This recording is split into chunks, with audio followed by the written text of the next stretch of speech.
Pada tahun 80-an, ada orang bernama Marian C. Diamond, mantan kepala Lawrence Hall of Science Universitas California Berkeley, yaitu ilmuwan neurologi, ditugaskan untuk membedah otaknya Albert Einstein. Tujuan dari pembedahan otak Albert Einstein ini yaitu untuk mengetahui apakah secara fisik otak orang-orang jenius ini memiliki perbedaan dengan otak yang dikatakan tanda kutip nggak jenius gitu.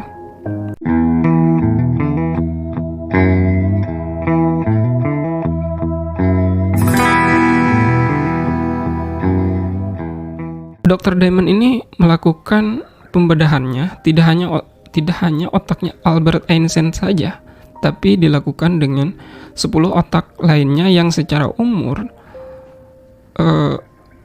nggak jauh beda dengan Albert Einstein. Setelah dilakukan pembedahan, ternyata hasil penemuannya yaitu otak Albert Einstein dan 10 otak lainnya enggak memiliki perbedaan secara fisik. Tapi ada satu pengecualian, yaitu otak Albert Einstein di area 39, yaitu otak bagian prefrontal cortex-nya ini mengalami perkembangan yang lebih banyak dibanding 10 otak lainnya, yaitu terutama sel glial katanya namanya itu. Nah, si area 39 ini ternyata ini sederhana, yaitu sel glial untuk berpikir, mengingat, terus kesadaran diri dan sebagainya, yaitu yang didapatkan dari serapan informasi dari penglihatan atau pendengaran.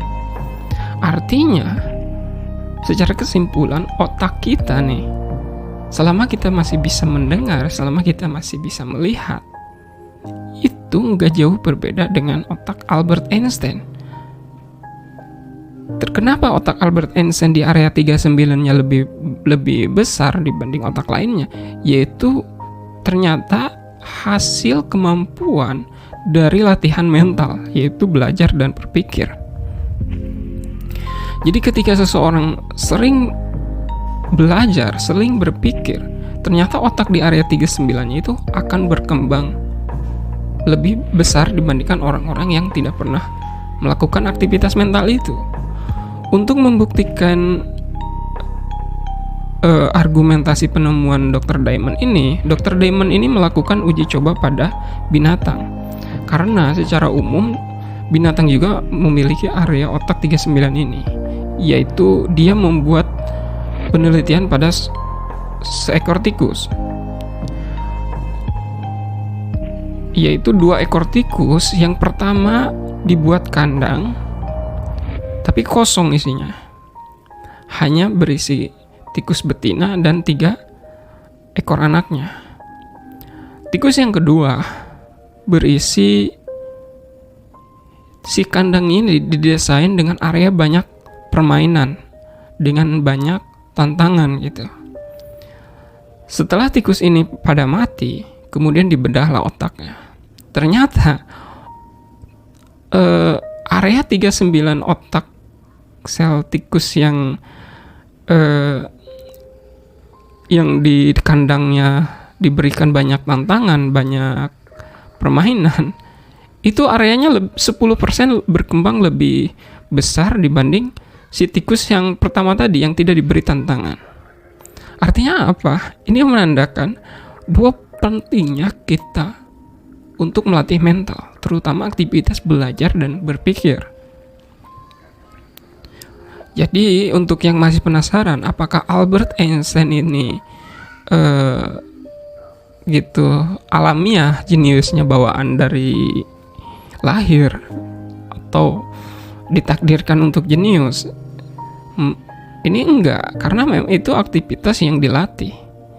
Jadi kesempatan kita untuk jadi seorang Albert Einstein ini masih sama, selama kita masih punya kesempatan untuk terus berlatih potensi otak kita tentunya. Karena ketika kita bisa mengembangkan area 39 otak ini, tentu kita dapat predikat sebagai orang yang jenius tadi. Demikian video podcastnya, semoga Anda bisa mengerti apa yang saya sampaikan. Kurang dan lebihnya mohon dimaafkan. Jika Anda memiliki kritik atau saran, silahkan komen di video bawah ini. Terima kasih, sampai jumpa di video berikutnya.